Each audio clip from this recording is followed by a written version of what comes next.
ಸದ್ಯ ವಿಧಾನಸಭೆಯಲ್ಲಿ 4 ಮಂದಿ ಮಾಜಿ ಹೆಡ್ ಮಾಸ್ಟರ್ಗಳಿದ್ದಾರೆ ಸರ್. ಆಡಳಿತ ಪಕ್ಷದಲ್ಲಿ 2, ಪ್ರತಿಪಕ್ಷದಲ್ಲಿ 2 ಇದ್ದಾರೆ. ಅವ್ರನ್ನ ಸಮರ್ಥವಾಗಿ ನಿಭಾಯಿಸಬಲ್ಲೆ ಅನ್ನೋ ಆತ್ಮವಿಶ್ವಾಸ ತಮಗಿದೆಯಾ? 4 ಜನ ಸ್ಪೀಕರ್ ಈ ಸದನದಲ್ಲಿದ್ದಾರೆ. ಅವರ ಅನುಭವ ಅದನ್ನು ಉಪಯೋಗ ಮಾಡಿಕೊಳ್ತೀನಿ. ಅವರ ಅನುಭವವನ್ನು ಉಪಯೋಗ ಮಾಡಿಕೊಂಡು ಈ ಸದನ ನಡೆಸ್ತಕ್ಕಂಥ ಕೆಲಸ ನಾನು ಮಾಡ್ತೀನಿ. ಈ 4 ಜನ ಏನು ಅನುಭವಸ್ಥರಿದ್ದಾರೆ ಅವರ ಸಲಹೆಗಳನ್ನು ಪಡೆದು ಸದನದ ಸರಿಯಾದ ರೀತಿಯಲ್ಲಿ ನಡೀಲಿಕ್ಕೆ ಅವರ ಸಲಹೆಗಳೊಂದಿಗೆ ನಾನು ನಡೀತೀನಿ ಅಂತಕ್ಕಂಥ ಮಾತನ್ನು ನಾನು ಹೇಳಿಕ್ಕೆ ಇಚ್ಛೆ. ಸರ್, ಇನ್ನೊಂದು ಕೊರಗಿದೆ ಸರ್ ನಮ್ಮ ಶಾಸಕರಲ್ಲಿ. ಮೊದಲ ಸಾಲಿನ ನಾಯಕರುಗಳೇ ಎಲ್ಲ ಸಮಯವನ್ನು ನುಂಗಾಕ್ಬಿಡ್ತಾರೆ. ನಾವು ಹಿಂದೆ ಕೂತಿರ್ತೀವಿ, ನಾವು ಹೊಸಬರು ಬೇರೆ ಇರ್ತೀವಿ, ನಮ್ಮನ್ನು ಕೇಳೋರೇ ದಿಕ್ಕಿಲ್ಲ ಅನ್ನೋ ಥರ ಆಗ್ಬಿಟ್ಟಿರುತ್ತೆ. ಯಾವ್ಯಾವ ಪಕ್ಷಗಳಿಗೆ ಅವರವರ ಬಲದ ಮೇಲೆ ಅವಧಿಯನ್ನು ನಿಗದಿ ಮಾಡ್ತಾರೆ. ಆವಾಗ ಆ ನಿಗದಿಯನ್ನು ಅವರು ತಮ್ಮಲ್ಲಿರ್ತಕ್ಕಂಥ ಆ ಪಕ್ಷದಲ್ಲಿರ್ತಕ್ಕಂಥ ಯುವಕರಿಗೆ, ಹೊಸದಾಗಿ ಬಂದವರಿಗೆ ಅವಕಾಶವನ್ನು ಕೊಡಬೇಕು. ಅವರು ಕೊಡದೇ ಇದ್ರೂ ಸಹಿತ ನಾನು ಅಧ್ಯಕ್ಷನಾಗಿ ಹೊಸಬರಿಗೆ ಹೆಚ್ಚು ಅವಕಾಶಗಳನ್ನು ಕೊಟ್ಟು ಅವರನ್ನು ಪ್ರೋತ್ಸಾಹಿಸ್ತಕ್ಕಂಥ ಕಾರ್ಯಕ್ರಮ ನಾನು ಹಮ್ಮಿಕೊಳ್ತೇನೆ. ಕೆಲವೊಂದು ಪ್ರಮುಖ ವಿಚಾರಗಳಿರ್ತವೆ ಸರ್, ಅವು ಸಾರ್ವಜನಿಕದ ಮಹತ್ವದ ವಿಚಾರಗಳಾಗಿರ್ತವೆ. ಆದರೆ ಯಾರೋ ಕೆಲವರಿಗೆ ಅದು ನುಂಗಲಾರದ ತುತ್ತು ಆಗಿರುತ್ತೆ. ಅಂತಹ ಸಂದರ್ಭದಲ್ಲಿ ಗುಣಮಟ್ಟದ ಚರ್ಚೆಗೆ ಅವಕಾಶ ಕೊಡದೆ ಕೂಗಾಡೋದು, ಗದ್ದಲ ಎಬ್ಸೋದು, ಕೋಲಾಹಲ ಎಬ್ಸೋದು, ಕಲಾಪ ನಡೀಲಿಕ್ಕೆ ಆಗದೆ ಇರತಕ್ಕಂಥ ಸನ್ನಿವೇಶವನ್ನು ನಿರ್ಮಾಣ ಮಾಡೋದು ಇತ್ತಿತ್ತಲಾಗಿ ಜಾಸ್ತಿ ಆಗ್ತಾ ಇದೆ ಸರ್. ಇದಕ್ಕೊಂದು ಕಡಿವಾಣ ಹಾಕಲಿಕ್ಕೆ ತಾವೇನಾದರೂ ತಮ್ಮ ಅವಧಿಯಲ್ಲಿ ಕ್ರಮ ತಗೋತೀರಾ? ತಾವು ಹೇಳ್ದಂಗೆ empty vessel makes much noise. Stuff ಇರೋಂಗಿಲ್ಲ. ನಾನು ಎಲ್ಲಿವರೆಗೆ ಆ ಚೇರ್ನಲ್ಲಿ ಆ ಕುರ್ಚಿಯಲ್ಲಿ ಕುಂತಿರ್ತೇನೆ ಅದಕ್ಕೆ ಆಸ್ಪದ ಕೊಡೋದಿಲ್ಲ. ಹೇಳುವ ವಿಷಯ ಸೂಕ್ಷ್ಮವಾಗಿರಬೇಕು, ರಿಪಿಟೇಷನ್ ಆಗಬಾರ್ದು, ಅವಧಿ ಕಡಿಮೆ ತಗೋಬೇಕು, ಸಮಯ ಪ್ರಜ್ಞೆ ಅವರಲ್ಲಿರಬೇಕು. ಅದನ್ನು ಕಾಪಾಡಲಿಕ್ಕೆ ನಾನು ಪ್ರಯತ್ನ ಮಾಡ್ತೇನೆ.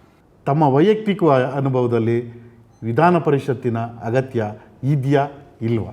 ವಿಧಾನ ಪರಿಷತ್ತಿನ ಅಗತ್ಯ ಇದೆ.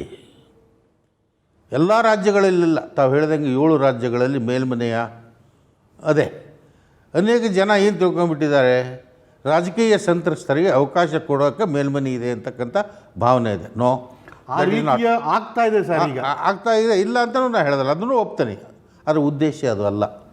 ಮೇಲ್ಮನೆ ಇರೋದು ಕೆಳಮನೆಯಲ್ಲಿರ್ತಕ್ಕಂಥ ಯುವಕರಿರ್ತಾರೆ, ಹೊಸದಾಗಿ ಬಂದಿರ್ತಾರೆ.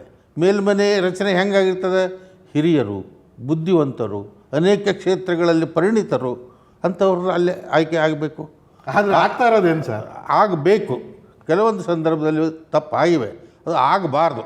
ಇದನ್ನು ನಾವು ಎಲ್ಲ ಹಂತದಲ್ಲಿ ನೋಡಿಕೊಂಡು ಕೆಳಮನೆಯಲ್ಲಿ ಮಾಡಿದಂಥ ದುಡುಕಿನಿಂದ ಮಾಡಿದಂಥ ತಪ್ಪುಗಳನ್ನು ಅಲ್ಲಿ ಮೇಲ್ಮನೆಯಲ್ಲಿರ್ತಕ್ಕಂಥ ಯಜಮಾನರು, ಬುದ್ಧಿವಂತರು, ಅನೇಕ ಜ್ಞಾನವಂತರು ಕೂಡಿಕೊಂಡು ಇಂತಹ ತಪ್ಪುಗಳನ್ನು ಎತ್ತಿ ಹಿಡಿದು ಪುನಃ ವಿಧೇಯಕಗಳನ್ನು ಕೆಳಮನೆಗೆ ಕಳಿಸ್ತಕ್ಕಂಥ ಜವಾಬ್ದಾರಿ ಮೇಲ್ಮನೆಗಿದೆ. ಎಷ್ಟೋ ಸರಿ ಮಹತ್ವದ ತಿದ್ದುಪಡಿಗಳಿಗೂ ಕೂಡ ಮೇಲ್ಮನೆ ಸಾಕ್ಷಿಯಾಗಿದೆ.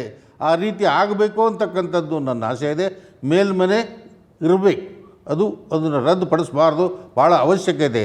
ತಿದ್ದುಪಡಿಗಳು, ವಿಧೇಯಕಗಳು ಸರಿಯಾದ ಮಾರ್ಗದಲ್ಲಿ ಪಾಸ್ ಆಗಬೇಕಾದ್ರೆ ಮೇಲ್ಮನೆಯ ಅಡ್ವೈಸ್, ಹಿತ, ಅವರ ಆಶೀರ್ವಾದ, ಅವರ ಹೇಳಿಕೆಗಳು, ಅವರ ಜ್ಞಾನ ಅದಕ್ಕೆ ಸದುಪಯೋಗ ಆಗ್ತೈತೆ. ಈ ಮೇಲ್ಮನೆ ಇರಬೇಕು ಅಂತಕ್ಕಂಥ ವಾದ ಉಳ್ಳವ ನಾನು.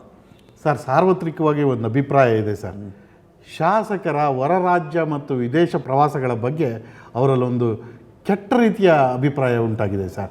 ತಮ್ಮ ಅವಧಿಯಲ್ಲಿ ವಿದೇಶ ಪ್ರವಾಸ ಮತ್ತು ಹೊರ ರಾಜ್ಯ ಪ್ರವಾಸದ ಬಗ್ಗೆ ಏನಾದರೂ ಮಾರ್ಗಸೂಚಿ ಅಥವಾ ಅದಕ್ಕೆ ಕಡಿವಾಣ ಹಾಕೋ ಬಗ್ಗೆ ಏನಾದರೂ ಚಿಂತನೆ ಇದೆಯಾ ತಮ್ಮಲ್ಲಿ?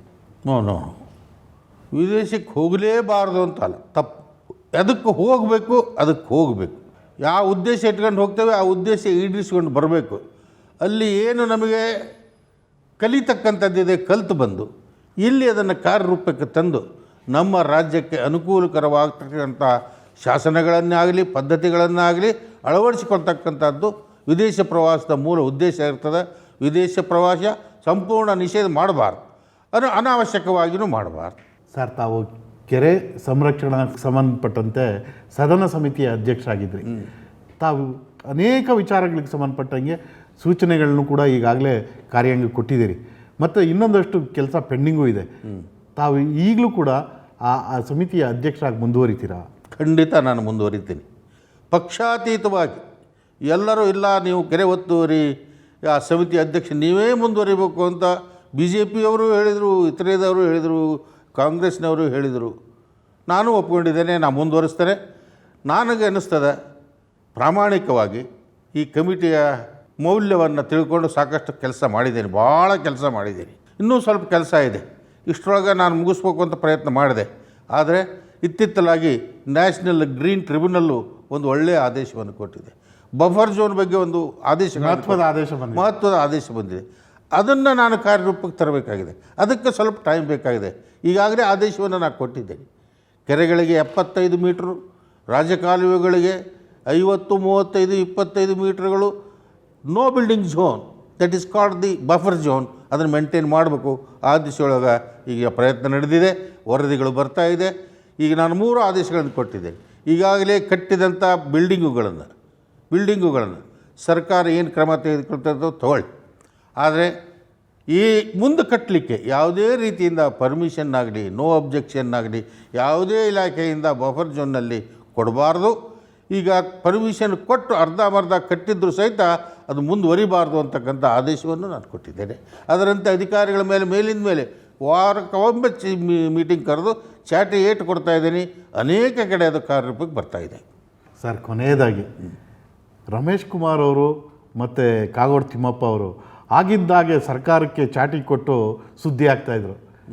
ತಾವು ಕೂಡ ಆ ಶೈಲಿಯನ್ನು ಅಳವಡಿಸ್ಕೋತೀರಾ? ಒಂದು, ಸರ್ಕಾರಕ್ಕೆ ತಪ್ಪದಲ್ಲಿ ಚಾಟಿ ಇಟ್ಕೊಡೋದು ತಪ್ಪಲ್ಲ. ಆದರೆ ಅವರು ಒಂದು ಮಾರ್ಗದಿಂದ ಕೊಟ್ಟಿರ್ಬೋದು, ರಮೇಶ್ ಕುಮಾರ್ ಅವರು ಮತ್ತೊಂದು ಮಾರ್ಗದಿಂದ ಕೊಡೋದು. ಅವ್ರ ಹಾದಿ ಬೇರೆ ಇರೋದು, ನನ್ನ ಹಾದಿ ಬೇರೆಯೇ ಇದೆ. ಅದು ಕಾಲ ಬಂದಾಗೆಲ್ಲ ಗೊತ್ತಾಗ್ತದೆ. ಆ ರೀತಿಯಾಗಿ ಸರ್ಕಾರವನ್ನು ಚಾಟಿ ಏಟು ಕೊಟ್ಟಾದರೂ ಸಹಿತ ಸರಿ ಮಾರ್ಗದಲ್ಲಿ ನಡೆಸಲಿಕ್ಕೆ ನಾನು ಆ ಉದ್ದೇಶವನ್ನು ಈಡೇರಿಸಲಿಕ್ಕೆ ಪ್ರಯತ್ನ ಮಾಡ್ತೇನೆ. ಇಷ್ಟೊತ್ತು ಮುಕ್ತವಾಗಿ ನಿಮ್ಮ ಅನಿಸಿಕೆಗಳನ್ನ ನಮ್ಮ ಜೊತೆ ಹಂಚ್ಕೊಂಡಿದ್ದೀರಿ. ನಿಮ್ಮ ಅವಧಿಯಲ್ಲಿ ವಿಧಾನಸಭೆಯ ಮೌಲ್ಯಗಳು, ಘನತೆ ಇನ್ನೂ ಎತ್ತರಕ್ಕೆ ಬೆಳೀಲಿ ಅಂತ ಹಾರೈಸ್ತಾ ನಿಮಗೆ ಧನ್ಯವಾದಗಳನ್ನ ಹೇಳ್ತಾ ಇದ್ದೀನಿ. ನಮಸ್ಕಾರ. ಇದು ಈ ವಾರದ ನೇರ ಮಾತು ಕಾರ್ಯಕ್ರಮ. ಮುಂದಿನ ವಾರ ಮತ್ತೊಬ್ಬ ಗಣ್ಯರೊಂದಿಗೆ ನಿಮ್ಮನ್ನು ಭೇಟಿ ಮಾಡ್ತೀನಿ. ನೇರ, ದಿಟ್ಟ, ನಿರಂತರ ಸುದ್ದಿಗಳಿಗಾಗಿ ನೋಡ್ತಾ ಇರಿ ಸುವರ್ಣ ನ್ಯೂಸ್.